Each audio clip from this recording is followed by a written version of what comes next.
Some of y'all might remember last week when I made Cashew Orgeat.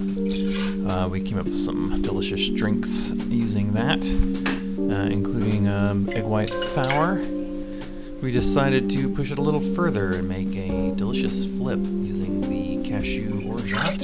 There it is. And it was a bourbon base with Coffee Liqueur, which goes great with cashew. It had a bit of Laphroaig to play nice with the Cashew Orgeat.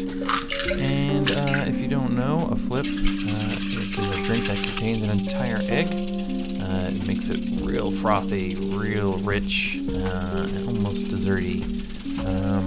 Yeah, and dry shake first, and then shake with ice. Let's see what the wife thinks.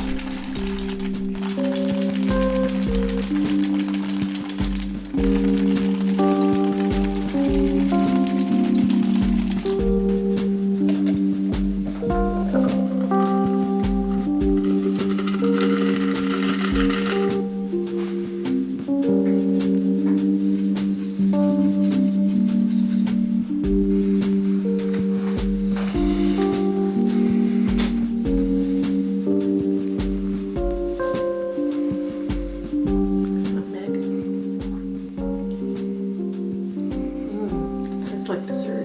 It's delicious. Is it too smoky? No, it's not. Did you put the smoky in? Just a little bit. It's good. Awesome. Flips are amazing. They are. They're filling and desserty. And I didn't have much dinner tonight, so I'm looking forward to them. Cheers.